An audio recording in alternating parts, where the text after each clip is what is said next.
Сабағыбыздын темасы Райхан Шүкүрбековдун «Жинди суу» термеси. Кыргыз элинде поэзиядан дасторконго чейин, таасын айтуудан тамашага чейин, сөз жүргөн жерде элитасы менен дагы, карапайымы менен да, адиси менен да өз нускасын бузбай, шыр эле эркин аралашып, жандуу баарлашып кете берчү, бир жагынан таламдаш, көп жагынан тагдырлаш үч чоң талант бар. Алар элдин көңүлүндө сүймөнчүлүккө айланышкан нукура эл акындары Мидин, Райкан, Байдылда. Үчөөнө тең эң жогорку ардак наамды эл өзү берип алган.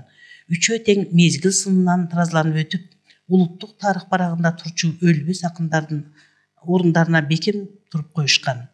Ар биринин өзүнчө дүйнөлөрү бар кайталангыс таланттар, деп жазат адабият сынчысы Кадыр Кулдабутов.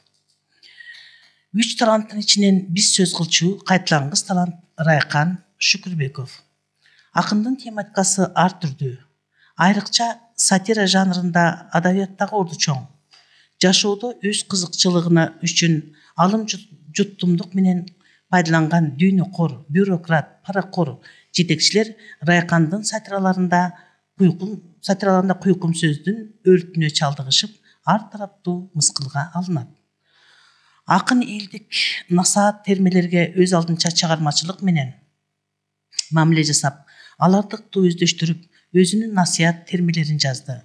Бул ырларында акын фольклордогу үгүт насаат айтуу идеяларын жаңы турмуштун мезгилдин мазмунуна багындырды. Райкандын беттешүү, аралаш төкмө, кайым айтыш,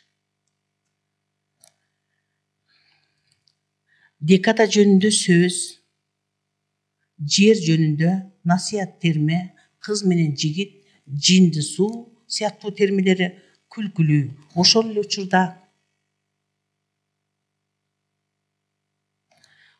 учурда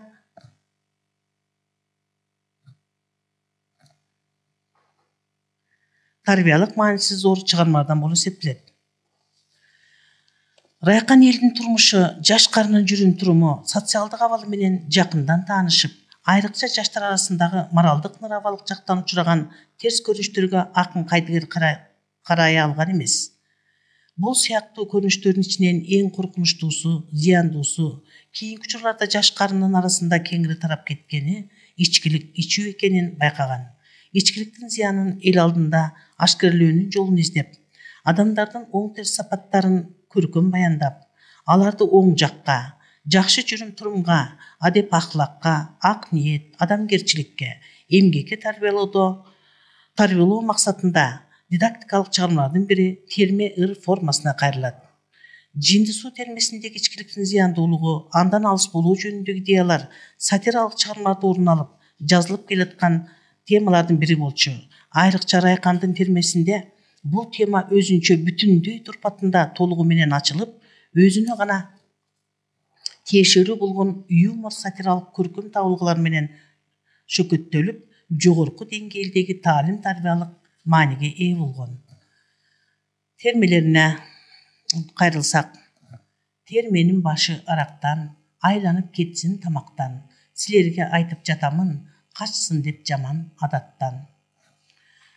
Карабайт кары жашыңа, капаны үйөт башыңа, жүргөн жери ызы чуу, эч кимге жакпайт жинди суу, деп башталат. Акындын айтайын деген ою да, берейин деген идеясы да мына ушул саптарда.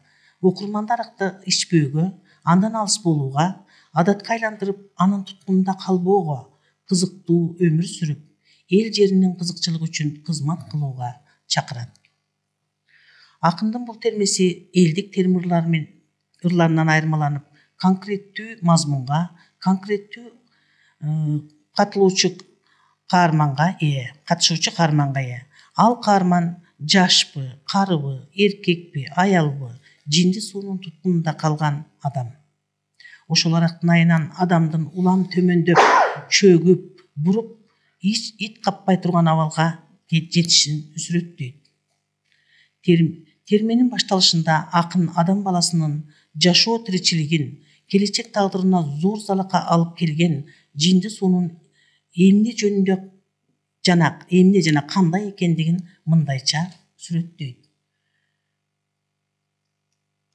Бермектей болуп жалтылдайт, түлкүдөй болуп калтылдайт, бөтөлкөдө жай жатат, ичиңе кирсе чаңдатат. Жалгыз эмес жинди суу, анда ага да бар, ини бар. Спирт, вино, пиволор ар кимисин билип ал. Бардыгынын жини бар, өздөрүнчө тили бар. Эч кимге кылбайт жакшылык, жетелеп кетет азгырып. Деп окурманга жинди суунун зыяндуулугун эскертет. Жинди суу өзүнүн эшигин жаңаттаган туткунун билгендей өзүнө магниттей тарта берет. Улам нарылаган сайын кезде гана азыраак башың коет зыңкылдап, бир күнү башкы жазасың, пахмелдин даамын татасың, анан түгөнбөс пахмел башталат, баш ооруйт, кайда качасың. Деп биротоло туткундап алганын сүрөттөйт да андан алыс болууга чакырат. Акындын жинди суу жөнүндөгү термесинин таалим-тарбиялык мааниси да, эстетикалык касиети да мына ушунда. Жинди суунун өзүнүн торуна илингендерди акыр аягында кандай тагдырга туш кыла тургандыгын акын төмөнкү саптарда ачык, элестүү көрсөтөт. Калтыратат колуңду, ийри кылат жолуңду, жайдын күнү кийгизет кышындагы тонуңду. Күн кайнаган жайында, июль-август айында кийиз өтүп бутунда.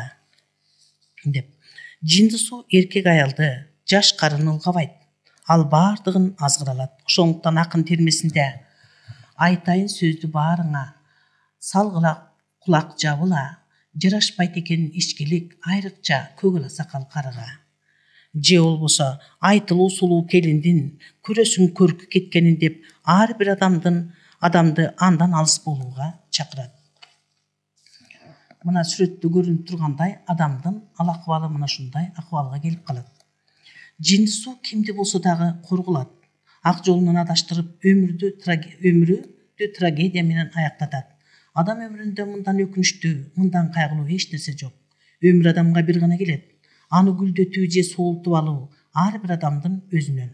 Акын бул жөнүндө жаралып эки келбейсиң жаркыраган ааламга, акылың уят ар намыс, чоң касиет адамга деп ар бир акыл эстүү адамдын жашоодогу парзы, милдети адамдык сапаттан ажыраткан жинди суудан алыс болуп, адептүүлүктү, тазалыкты сактоо керектигин эскертет.